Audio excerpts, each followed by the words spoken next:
ሰላም እንዴት ናችሁ? ዛሬ ለዚህ አጥጋቢ ምላሽ እንሰጣለን። ቤተክርስቲያን መቃጠል የለበትም። መጥፋት ያለበት ኃይል መጥፋት አለበት። ቤተክርስቲያን ምን ይሆናል? መስጂድ ይሆናል። ለምን ይቃጠላል? ስለዚህ ሰዎች አሁን ይሄ ወራቤ ላይ የተነሳው ይሄ የማይሆን ነገር ነው። እንደዚህ ቤተክርስቲያን መቃጠል የለበትም። ድሉ ከኛ ነው፣ እናሸንፋለን። ቤተክርስቲያን ገብርኤል መስጂድ ሆናል ኢንሻአላህ። ተከታዮቹ ተንቆጣጥቶ ከምድረ ገጽ ላይ ጠፍቶ ኢስላም የበላይ የሚሆንበትን አላህ ሳያሳየን አይግደለን። የኢስላም የበላይ ለመሆን እኛም ህይወታችንን፣ ገንዘባችንን፣ ጉልበታችንን ለመስጠት ወደ ኋላ የማንል ጀግኖች አላህ ያድርግልን። ጠላቶቻችንን አላህ እርስ በርስ ያባላቸው፣ የሙስሊሞች ምርኮ ገንዘብ ያደርጋቸው። ችግር ሊወገድ ግድ ነው። ስለዚህ አላህን መካድ በዚህ አይነት ሁኔታ ላይ ከሆነ ቅጣቱ ግድያ ነው። ቅጣቱ ግድያ ነው። መልካም ቪዲዮውን እንደሰማችሁት ነው። ሰውየው ያለውን ቃል በቃል ልበላችሁ። ቤተክርስቲያን መቃጠል የለበትም። ቤተክርስቲያን ለምን ይቃጠላል? መወገድ ያለበት አካል ይወገድና ቤተክርስቲያን መስጊድ ይሆናል ነው ያለው። ምን ማለት ነው? ገብርኤል ቤተክርስቲያን መስጊድ ይሆናል፣ መወገድ ያለበት አካል ይወገዳል። ምን ማለት ነው? እንተርጉመዋ። መወገድ ያለበት አካል ይወገዳል ሲል ምእመኑ ይገደላል፣ ካህኑ ይታረዳል፣ ዲያቆናቱ ይወገራሉ፣ መዘምራኖች ይታረዳሉ፣ እንዲሰደዱ እናደርጋለን። ከዛ ቤተክርስቲያኑን መስጊድ እናደርገዋለን ነው እያላለሁ። አላሁ አክበር ብለው አጨበጨቡ አይደለ?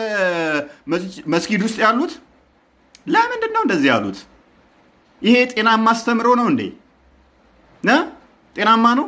አንዋር መስጊድን የሚያገለግሉትን ገለን አርደን አስወግደን ገብርኤል ቤተክርስቲያን እናደርጋለን ብንል ሙስሊሞች ደስ ይላችኋል እንዴ?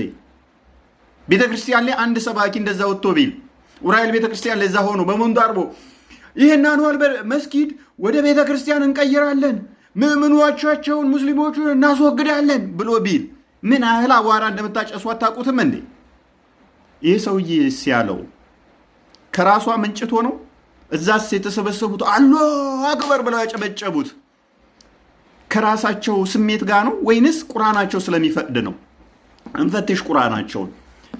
ቅዱስ ቁርአን የአማርኛ ትርጉም ከህዳግ ማስታወሻ ጋር ትርጉም ሼክ ሰይድ ሙሐመድ ሳዲቅ ሐጂ ሙሐመድ ሳኒ ሀቢብ የተረጎሙት ነው። ከራስ ነው የምትናገረው እንዳትሉኝ። ይኸው ቀስ ብዬ አነበዋለሁ፣ ምክንያቱም የንባብ ላይ እንትን እንዳልሳሳት። እኔ በቁቤ ነው የተማርኩት በአፋን ኦሮሞ ማለት ነው። ለዛ ቀስ ብዬ አነብላችኋለሁ። 8ኛው ምዕራፍ እንደዚህ ይላል። ሱረቱ አልአንፋል ይባላል። የጦር ዘረፎች ምዕራፍ ይባላል። የምን ምዕራፍ? የጦር ዘረፎች ምዕራፍ። በመዲና የወረደች አንቀጾቿ 75 ናቸው ይላል። አንደኛ ላይ ምን ይላል? ከጦር ዘረፋ ገንዘቦች ይጠይቁሃል። የዘረፋ ገንዘቦች የአላህና የመልእክተኛው ናቸው። ስለዚህ አላህን ፍሩ፣ በመካከላችሁ ያለችውንም ሁኔታ አሳምሩ፣ አማኞችም እንደሆናችሁ አላህንና መልእክተኛውን ታዘዙ በላቸው ይላል። ልድገምላችሁ። ከጦር ዘረፋ ገንዘቦች ይጠይቁሃል። የዘረፋ ገንዘቦች የአላህና የመልእክተኛው ናቸው። ስለዚህ አላህን ፍሩ፣ በመካከላችሁ ያለችውንም ሁኔታ አሳምሩ፣ አማኞችም እንደሆናችሁ አላህንና መልእክተኛውን ታዘዙ በላቸው ይላል። እንግዲህ ምን ማለት ነው? የጦር ዘረፋ ገንዘቦች የማን ናቸው አለ? የአላህና የመልእክተኛው። በመካከላችሁ ያለችውን ነገር አሳምሩ ሲል ምን ማለት ነው? ይሄ ኮመንተሪዎች ወይም ተፍሲራትን ማንበብ ይጠይቃል። እዛ ሄጄ ሳነብ ምን ይላል መሰላችሁ? የዘረፉትን ገንዘብ እርስ በርሳቸው ይጣሉ ነበር። ለእኔ ይሄን ነው የሚገባኝ፣ ለእኔ ይሄ ይገባኛል በሚል ማለት ነው። ከዛ ይሄ 8ኛው ምዕራፍ ወይ ወረደ። ምን ሚል? የዘረፋችሁት ገንዘብ የአላህና የመልእክተኛው ነው የሚል ወይ ወረደ ማለት ነው። እንደዚህ ብለህ ንገራቸው ተብሎ ለሙሐመድ ወረደለት። እሱ ደግሞ ለተከታዮቹ ነገራቸው። የዘረፋችሁት የኔና የአላህ ነው አላቸው ማለት ነው። ስለዚህ የሰውዬ ምን አለን? አሁን ቤተክርስቲያን መቃጠል የለበትም መስጂድ እናደርገዋለን ሲል ምን እያለን ነው?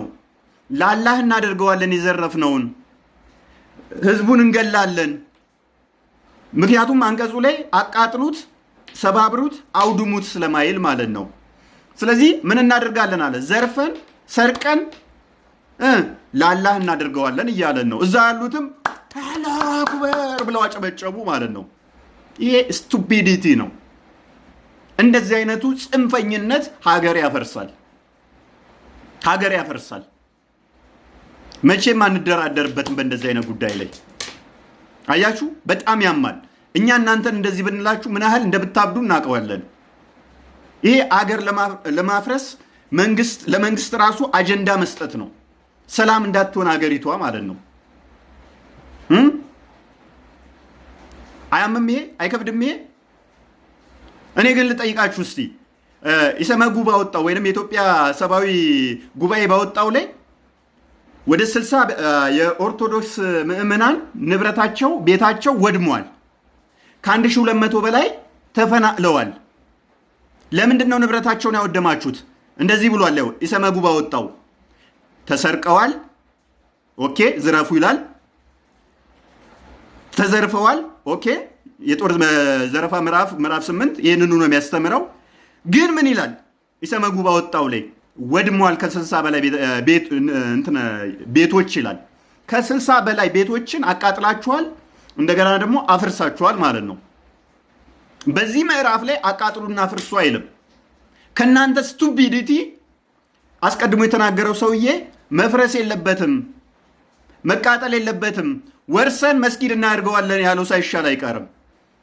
እሱም ስቱፒድ መሆኑ የምታውቁት መወገድ ያለበትን እናስወግዳለን ሲል ለሱ ከሰው ነፍስ በላይ ቁስ ነው የሚያሳስበው። ንብረት መስረቅ ነው የሚያሳስበው። ለእኔስ ወንድሜ ብራዘር፣ አንተ ሙስሊሙ፣ አንተ ከምትሞት ይልቅ ቤተክርስቲያን ብቃጠል መርጣለሁ። ምክንያቱም አንተ ክርስቶስ አሳምሮ የሰራ በእጁ ያበጃጀህ ነህ። ንብረት ይተካል ነገር። አንተን አስወግጄ የአንተን መስጊድ ቤተክርስቲያን ላደርግ አልመኝም እኔ። አየህ፣ ይሄ በጣም ከባድ ነው። በጣም ሰፊ ልዩነት አለን። እኛ ለሰው ልጅ ቫሊዩ እንሰጣለን፣ ለቁስ አይደለም። የኔን ቤት ንብረት ብታፈርስ ነገ ተካዋለሁ ሰርቼ፣ ያንተን ነፍስ ባጠፋ ግን ነገ አልተካውም። ስለዚህ ወንድሜ፣ አንቺ ኒቃቢስቷ እህቴ፣ አንቺ ትበልጭብኛለሽ ከንብረት። አንቺን አጥፍቼ አንቺን ገድዬ አንቺን መስገጃ ቦታ ቤተክርስቲያን ለማድረግ አልመኝም፣ በፍጹም አላደርገውም። እንደዚህ አይነት ጽንፈኞችን እንደነዚህ አይነት አሸባሪዎችን ልትዋጓቸው ይገባል። ሙስሊሞች ወዳችኋለሁ፣ ጤናማ ሙስሊሞችን። እንደዚህ አይነቱ ጽንፈኞችን ግን አጥብቄ ነፍሴም ትቃወማቸዋለች፣ እኔም እቃወማቸዋለሁ። እወዳችኋለሁ። ሰላም ሁኑልኝ።